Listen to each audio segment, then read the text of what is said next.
Namaste, everyone. Hope you all had a great Christmas.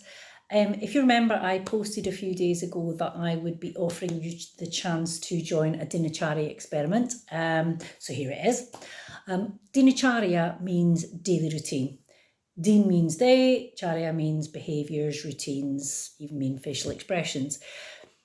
Every day is a new day, a day that will never come again. So Dincharya helps us to live in the moment with this present day, with the purpose of creating balance of body, mind and consciousness.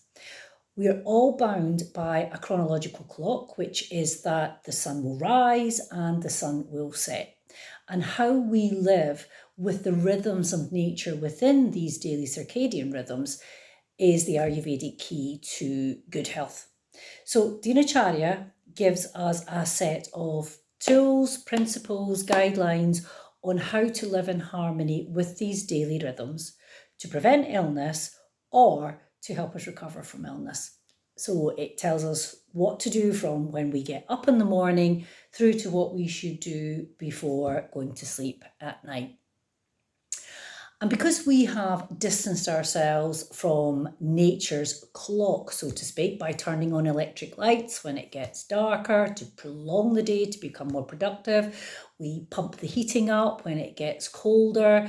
Sometimes it's about not going outside at all during the day, and by not nourishing ourselves how and when nature intended, we have become sick as a species. So Ayurveda classifies the day according to Vata, Pitta and Kapha. So early morning and early evening are Vata times, late evening and late morning are Kapha times, and midnight and midday are Pitta times. So why does that matter? Well, Pitta governs our ability to transform, to metabolize. So at the middle of the day, it has reached its peak, and our ability to digest our food is at its strongest. And at midnight, or kind of between 10 p.m. and 2 a.m., our body detoxifies itself. So the liver, which is the seat of Pitta, can fully function. In Kapha time, our body looks to repair itself, so we feel strongest at this time of day. So things like early morning exercise make us feel really good. It makes a lot of sense. And in Vata time, early morning risers will be nodding at this. We feel bright and alert and ready for the day. And it's also where Vata moves things through the body, so we have a morning elimination.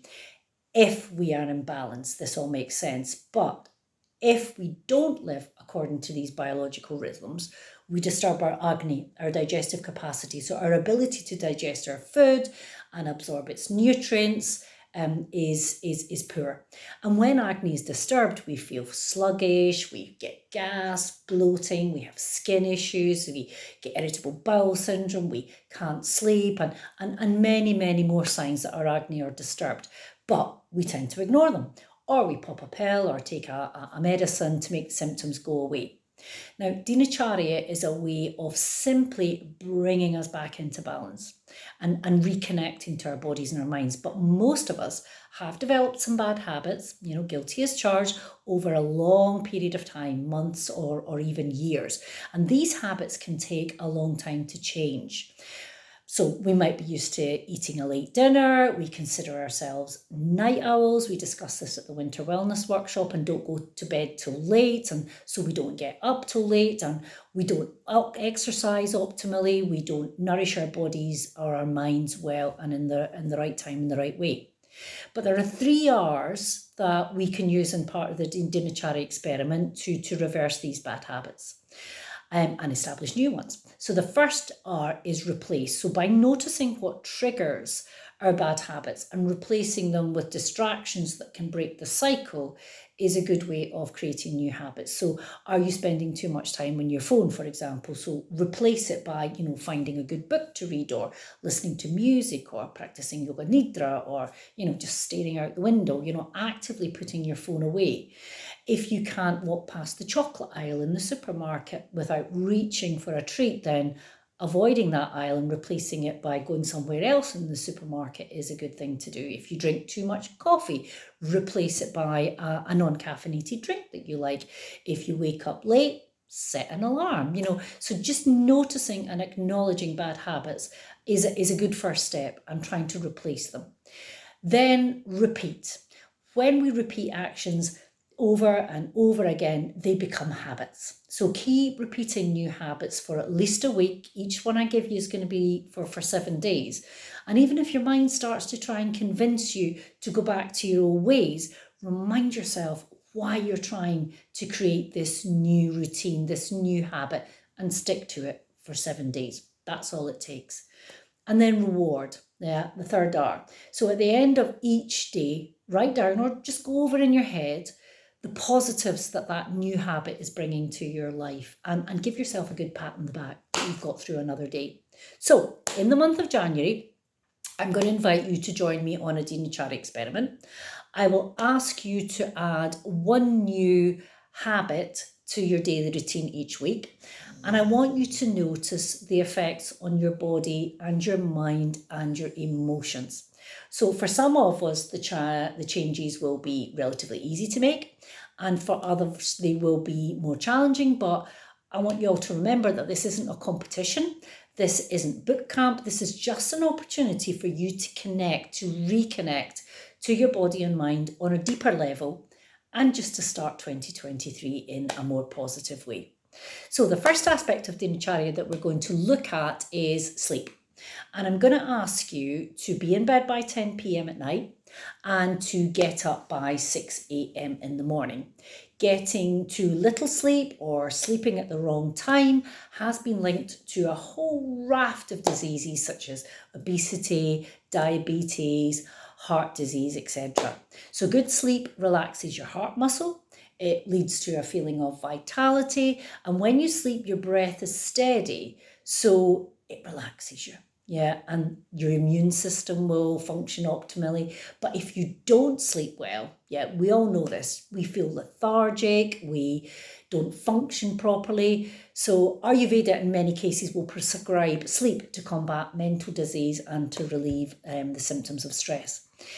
If you're well rested, you make better decisions, you're less easily irritated, your brain function is impacted more positively.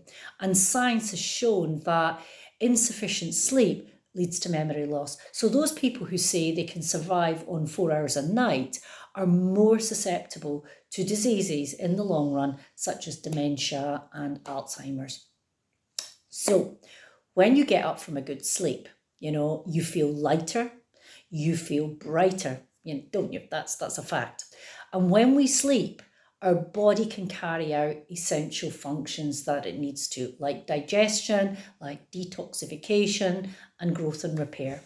Our bodies are so clever that they can assess any damage done at a cellular level, and we repair ourselves when we sleep. Our liver function kicks in to get rid of undigested food and toxins. And so over the next week, from Monday, following the Hogmanay celebrations, of course, I'll post more information on the importance of sleeping at the right time for you. But for now, just set your routine so that you can go to sleep and get up for the same time from 7 days from Monday. And that might be starting to turn devices off at least an hour before bedtime, creating a little self-love routine at bedtime, massaging your feet, practicing yoga nidra, having a glass of, warm golden milk, that kind of thing. And this is going to be the first of our Dincharya good habits that I'd like to invite you to try. So let me know if you're going to be joining me. And in the meantime, wishing you and yours a healthy and happy 2023. Namaste.